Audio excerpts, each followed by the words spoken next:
नमस्कार दोस्तों, मेरे YouTube चैनल में आप सभी का स्वागत है। इस वीडियो में मैं लेकर आया हूँ हिंदी भाषा शिक्षण से संबंधित महत्वपूर्ण प्रश्न जो कि सीटेट परीक्षा में पूछे जा चुके हैं। तो चलिए शुरुआत करते हैं। पहला प्रश्न देखिए, भाषा की कक्षा में भाषाई खेलों का आयोजन मुख्यतः विकल्प है। पहला, भाषा सीखने की प्रक्रिया में स्वाभाविकता लाता है। दूसरा, आकलन का काम करता है। तीसरा, रोचकता और जोश लाता है। चौथा, अध्यापक के काम को सरल बनाता है। तो देखिए, अध्यापक के काम को सरल बनाता है ऐसा कुछ नहीं है। रोचकता और जोश लाता है ये तो हो सकता है, लेकिन अगर उपयुक्त आंसर देखें हम लोग, आकलन का काम करता है तो देखिए आकलन का काम नहीं करता है। ठीक है, अगर सबसे उपयुक्त आंसर इसमें देखें तो भाषा सीखने की प्रक्रिया में क्या लाता है, स्वाभाविकता लाता है। करेक्ट आंसर क्या होगा, भाषा सीखने की प्रक्रिया में स्वाभाविकता लाता है।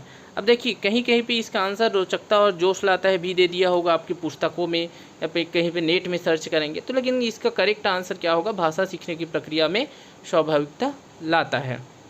अगला क्वेश्चन देखते हैं, कविता कहानियों पर चर्चा करने एवं प्रश्न पूछने का उद्देश्य। देखिए क्या बोला है कि कविता और कहानी पर चर्चा करने एवं प्रश्न पूछने का उद्देश्य क्या होता है। पहला, भाषा की विभिन्न छटाओं का अनुभव कराना है। दूसरा, कल्पनाशीलता का पोषण करना मात्र है। तीसरा, भाषा सीखने का आकलन करना मात्र है। चौथा, साहित्य के प्रति बच्चों की रुचि जागृत करना है। तो देखिए, आप लोग आंसर को जो है कमेंट करते जाइए ताकि आप लोगों को पता चले कि आप लोग कितना सही कर पा रहे हैं। तो देखिए, इसका जो है करेक्ट आंसर क्या होगा कि कविता कहानी पर चर्चा करने एवं प्रश्न पूछने का उद्देश्य क्या होता है कि बच्चों में जो है कल्पनाशीलता का पोषण करना होता है। देखिए, भाषा सीखने का आकलन करना भी हो सकता है, लेकिन सबसे ज़्यादा अगर सटीक देखें तो करेक्ट आंसर होगा कि कल्पनाशीलता का पोषण करना है। देखिए करेक्ट आंसर है ऑप्शन 2। अगला क्वेश्चन देखते हैं, भाषा का अस्तित्व एवं विकास खाली स्थान के बाहर नहीं हो सकता। तो देखिए, भाषा का जो अस्तित्व है या विकास है वो किसके बाहर नहीं हो सकता, परिवार के, साहित्य के, समाज के, विद्यालय के। तो देखिए, किसके बाहर नहीं हो सकता है भाषा का अस्तित्व एवं विकास, तो करेक्ट आंसर इसका क्या होगा, समाज होगा। देखिए, परिवार नहीं है तो भाषा का अस्तित्व नहीं होगा, ऐसे वाली बात नहीं है। साहित्य नहीं है, देखिए भाषा पहले आया तो उसके बाद साहित्य आया, ठीक है, लेकिन ठीक है, विद्यालय उसी प्रकार से, विद्यालय बाद में आया, भाषा पहले आई, ठीक है। तो अगर देखिए, लेकिन इसमें देखते हैं कि अगर समाज नहीं होगा तो भाषा नहीं होगा, मतलब समाज के बाहर भाषा का अस्तित्व एवं विकास नहीं हो सकता। करेक्ट आंसर होगा विकल्प 3। अगला क्वेश्चन देखते हैं, क्वेश्चन नंबर 4, किसी समावेशी कक्षा में कौन सा कथन भाषा शिक्षण के सिद्धांतों के अनुकूल है। देखिए, कैसी है तो कक्षा समावेशी कक्षा है, और इसमें अब पूछा है कि भाषा शिक्षण के सिद्धांत के अनुकूल है। तो विकल्प को देखते हैं। पहला विकल्प है, प्रिंट समृद्ध माहौल भाषा सीखने में मदद करता है। दूसरा, बच्चे अपने अनुभवों के आधार पर भाषा के नियम नहीं बना पाते। तीसरा, भाषा विद्यालय में रहकर अर्जित की जाती है। चौथा, व्याकरण के नियमों का ज्ञान भाषा विकास की गति त्वरित करता है। देखिए, आंसर कमेंट करते जाइए और खुद जो है अपना आकलन करते जाइए कि कितना आप सही कर पा रहे हैं। तो देखिए, प्रिंट समृद्ध माहौल भाषा सीखने में मदद करता है, ये जो है गलत हो सकता है। क्यों? क्योंकि कक्षा कैसी, समावेशी कक्षा है, तो समावेशी कक्षा में हो सके तो दृष्टिहीन बच्चा भी हो, तो दृष्टिहीन बच्चा को जो है प्रिंट समृद्ध माहौल भाषा सीखने में मदद नहीं करता, तो इसलिए विकल्प पहला जो है गलत हो जाएगा, ठीक है। दूसरा, अगर देखते हैं कि बच्चे अपने अनुभवों के आधार पर भाषा के नियम नहीं बना पाते, तो ये भी जो है ये सही है, ठीक है। तीसरा, अगर भाषा विद्यालय में रहकर अर्जित की जाती है, तो देखिए भाषा जो है विद्यालय में रहकर अर्जित की जाती है, जरूरी नहीं है ये विद्यालय में ही भाषा जो है अर्जित की जाए, है ना। व्याकरण के नियमों का ज्ञान भाषा विकास की गति त्वरित करता है, ये भी जो है जरूरी नहीं है। तो देखिए करेक्ट आंसर क्या होगा, बच्चे अपने अनुभवों के आधार पर भाषा के नियम नहीं बना पाते, ये जो है समावेशी कक्षा के लिए भाषा शिक्षण के सिद्धांत के अनुकूल है। अगला क्वेश्चन देखते हैं, क्वेश्चन नंबर 5, प्राथमिक स्तर पर विद्यार्थियों के भाषा शिक्षण के संदर्भ में कौन सा कथन सही है। देखिए, प्राथमिक स्तर पर विद्यार्थियों के भाषा शिक्षण के संदर्भ में कौन सा कथन सही है। अब देखना है कि पहला विकल्प है सतत रूप से की जाने वाली टिप्पणियाँ एवं अनवरत अभ्यास भाषा सीखने में रुचि उत्पन्न करते हैं। दूसरा, बच्चे समृद्ध भाषिक परिवेश में सहज रूप से स्वतः भाषा में सुधार कर सकते हैं। तीसरा, बच्चों की भाषाई संकल्पनाओं और विद्यालय के भाषावी परिवेश में विरोधाभासी भाषा सीखने में मदद करता है। चौथा, बच्चे भाषा की जटिल और समृद्ध संरचनाओं का ज्ञान विद्यालय में ही अर्जित करते हैं। तो देखिए, अगर प्राथमिक स्तर के बच्चों की बात करें तो देखिए इसका करेक्ट आंसर क्या होगा। इसका करेक्ट आंसर देखिए, अगर विकल्प 1 को देखें कि सतत रूप से की जाने वाली टिप्पणियाँ एवं अनवरत अभ्यास भाषा सीखने में रुचि उत्पन्न करते हैं, तो देखिए बार बार बच्चों को गलती बताई जाए, उन पर टिप्पणी की जाए और उनको लगातार अभ्यास कराते जाए भाषा सीखने में, तो बच्चे जो है बच्चे में रुचि उत्पन्न नहीं होगा, उल्टा वो बच्चे में अरुचि पैदा हो जाएगी। तो पहला विकल्प तो गलत है। दूसरा, बच्चे समृद्ध भाषिक परिवेश में सहज रूप से स्वतः भाषा में सुधार कर सकते हैं। तो देखिए, अगर बच्चे को जो है समृद्ध भाषिक परिवेश मिले तो बच्चे जो है भाषा में सुधार कर सकते हैं। ये जो है सही हो सकता है। ठीक है, सही है ये, मान के चलिए। विकल्प तीसरा को देखते हैं, बच्चों की भाषाई संकल्पनाओं और विद्यालय के भाषाई परिवेश में विरोधाभासी भाषा सीखने में मदद करता है। तो देखिए, भाषाई संकल्पना और मतलब बच्चे की जो भाषाई संकल्पना है और विद्यालय के भाषाई संकल्पना में अंतर है। ठीक है, तो वो क्या भाषा सीखने में मदद करेगा, तो ये अगर अंतर रहेगा तो भाषा सीखने में मदद नहीं करेगा, तो ये भी गलत हो जाएगा। चौथा विकल्प देखते हैं, बच्चे भाषा की जटिल और समृद्ध संरचनाओं का ज्ञान विद्यालय में ही अर्जित करते हैं। तो देखिए, बच्चे भाषा की जटिल और समृद्ध संरचनाओं का ज्ञान विद्यालय में ही अर्जित करते हैं, जरूरी नहीं है। तो देखिए, करेक्ट आंसर इसका क्या हो जाएगा। करेक्ट आंसर इसका हो जाएगा विकल्प 2, बच्चे समृद्ध भाषिक परिवेश में सहज रूप से स्वतः भाषा में सुधार कर सकते हैं। देखिए, कहीं कहीं बुक में आप लोगों को चौथा भी आंसर मिलेगा, लेकिन जहाँ तक है ये इसका दूसरा जो है करेक्ट आंसर है। दूसरा भी मिलता है आंसर, चौथा भी आंसर मिलता है। तो जब मैं देखा हूँ ज़्यादातर तो दूसरा को जो है सही आंसर लिया जाता है। अगला क्वेश्चन देखते हैं, क्वेश्चन नंबर 6। प्राथमिक स्तर की कक्षा में भिन्न भिन्न प्रांतों के अलग अलग भाषा बोलने वाले बच्चों का नामांकन हुआ है। ऐसी स्थिति में भाषा की कक्षा बच्चों के भाषाई विकास के संदर्भ में, देखिए प्राथमिक स्तर की कक्षा है और उसमें अलग अलग राज्य के अलग अलग प्रांत के अलग अलग भाषा बोलने वाले बच्चों का नाम जो है नामांकन हुआ है, मतलब बच्चे एक साथ पढ़ रहे हैं, अलग अलग प्रांत के बच्चे एक साथ पढ़ रहे हैं। ऐसी स्थिति में भाषा की कक्षा बच्चों के भाषाई विकास के संदर्भ में, अब देखिए जो भाषा की कक्षा है बच्चों के भाषाई विकास के संदर्भ में कैसी होगी। पहला, जटिल चुनौती के रूप में सामने आती है, क्योंकि वहाँ अलग अलग राज्य के अलग अलग भाषा को बोलने वाले बच्चे एक साथ पढ़ रहे हैं, तो वो चुनौती बन जाती है। दूसरा, अवरोध ही प्रस्तुत करती है, मतलब बाधा उत्पन्न करती है।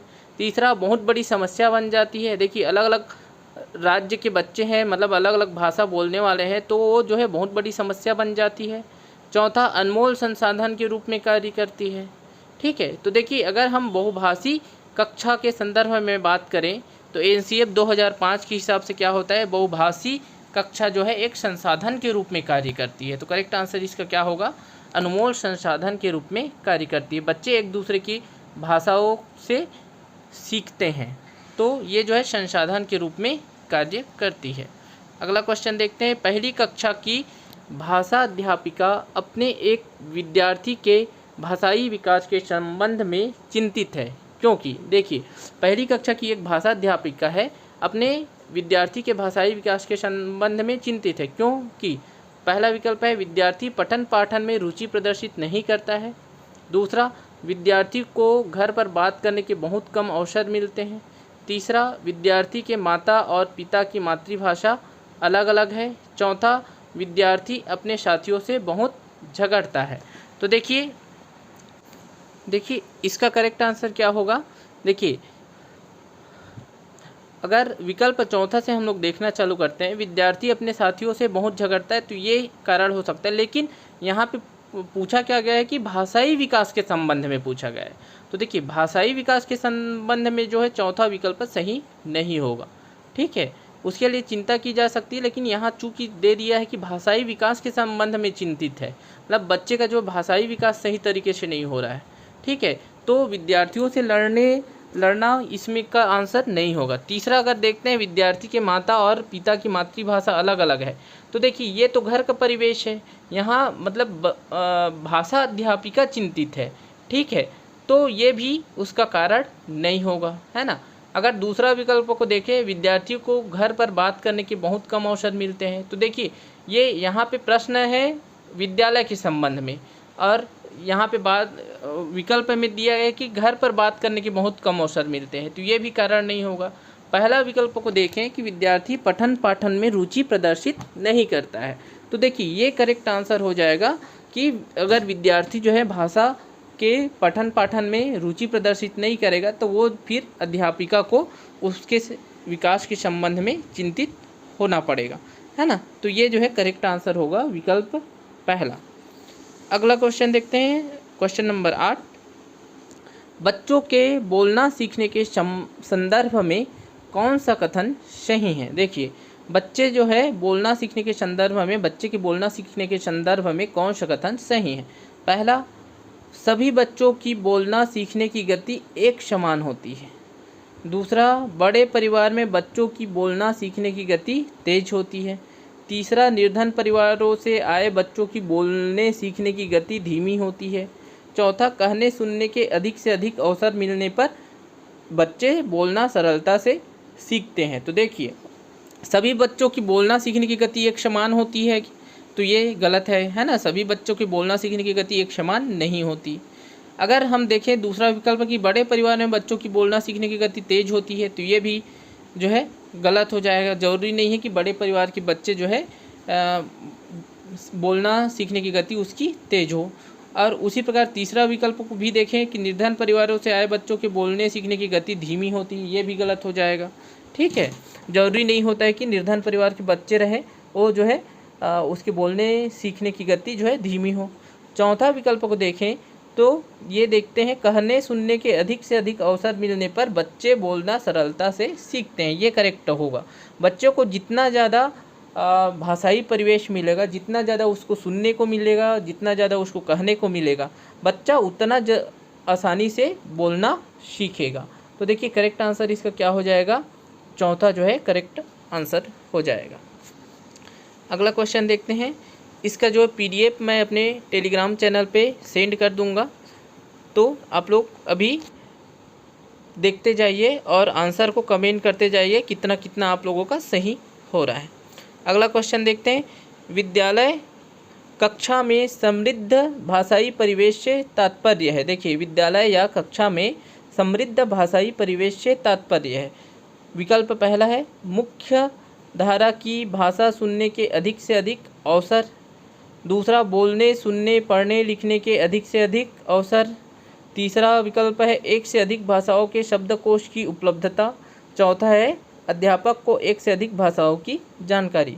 तो देखिए विद्यालय या कक्षा में समृद्ध भाषाई परिवेश की तात्पर्य क्या है। देखिए पहला विकल्प को देखिए कि मुख्य धारा की भाषा सुनने के अधिक से अधिक अवसर। तो देखिए ये नहीं होगा कि केवल मुख्य धारा, है ना, मुख्य धारा की भाषा ही सुनने के अधिक से अधिक अवसर प्रदान करना, ये समृद्ध भाषाई परिवेश से तात्पर्य नहीं होगा। अगर दूसरा विकल्प को देखें कि बोलने सुनने पढ़ने लिखने के अधिक से अधिक अवसर, तो ये जो है समृद्ध भाषाई परिवेश से तात्पर्य है। मतलब भाषा के जो 4 कौशल है, चारों कौशल को बच्चों को अधिक से अधिक अवसर मिल रहा है चारों कौशलों के लिए, तो ये जो है समृद्ध भाषाई परिवेश होगा। अगर तीसरा विकल्प को देखें कि केवल अधिक से अधिक भाषाओं के शब्दकोश हो उपलब्ध हो, तो वो जो है समृद्ध भाषाई परिवेश तो होगा नहीं। चौथा विकल्प को भी देखते हैं कि अगर टीचर को एक से अधिक भाषाओं की जानकारी है तो समृद्ध भाषाई परिवेश है, तो नहीं है। ठीक है, समृद्ध भाषाई परिवेश से क्या तात्पर्य है कि यदि बच्चों को जो है भाषा के जो चारों कौशल है उसके प्रयोग के ज़्यादा से ज़्यादा अवसर मिले, तो वो क्या होगा, समृद्ध भाषाई परिवेश वाली कक्षा या विद्यालय होगी। तो करेक्ट आंसर क्या होगा, विकल्प 2 जो है करेक्ट आंसर होगा। अगला क्वेश्चन देखते हैं, क्वेश्चन नंबर 10। अपने विद्यार्थियों के भाषा संबंधी क्रमिक विकास का आकलन करने के लिए आपकी निर्भरता मुख्य रूप से किस पर है। देखिए, अपने विद्यार्थियों के भाषा संबंधी क्रमिक विकास का आकलन करने के लिए, यहाँ पे इस शब्द को ध्यान रखिए, क्रमिक विकास का आकलन कीजिए। ठीक है, आपकी निर्भरता मुख्य रूप से किस पर होगी। पहला, पोर्टफोलियो के अवलोकन पर, दूसरा मौखिक कार्य करवाने पर, तीसरा गृह कार्य की उत्तर पुस्तिकाओं के अवलोकन पर, चौथा कक्षा कार्य के अवलोकन पर। तो देखिए, अगर हम भाषा संबंधी क्रमिक विकास का आकलन करने के लिए हमारा देखें तो देखिए, क्रमिक भाषा संबंधी क्रमिक विकास मतलब उसका बच्चे का जो भी विकास हो रहा है, पहले कैसे था, वर्तमान में कैसे है, ठीक है, तो उसका क्रमिक विकास का आकलन करने के लिए मौखिक कार्य जो है होगा, तो मौखिक कार्य केवल वर्तमान का दिखाएगा, है ना। गृह कार्य की उत्तर पुस्तिकाओं के अवलोकन पर ये भी वर्तमान में दिखाएगा, कक्षा कार्य के अवलोकन पर, ठीक है। लेकिन पोर्टफोलियो, ठीक है, भाषा संबंधी क्रमिक विकास का आकलन करने के लिए यहाँ पे सबसे उपयुक्त जो है कौन सा होगा, पोर्टफोलियो के अवलोकन पर। क्योंकि पोर्टफोलियो क्या होता है, बच्चे की जो भी उपलब्धि है, चाहे वो शैक्षणिक उपलब्धि हो चाहे अन्य क्षेत्रों में हो, तो उसमें सारा चीज़ जो है रहता है, पहले का भी रहता है, वर्तमान का भी रहता है। तो देखिए, भाषा संबंधी क्रमिक विकास का आकलन करना हो तो बच्चे के हम किसको देखेंगे, पोर्टफोलियो का अवलोकन करेंगे। तो दोस्तों, इस वीडियो में इतना ही। आई होप आप लोगों को समझ आया होगा। यदि वीडियो मददगार हुआ होगा, वीडियो से आप लोगों को थोड़ा भी फ़ायदा हुआ होगा, तो चैनल को सब्सक्राइब और वीडियो को लाइक शेयर ज़रूर करें। धन्यवाद।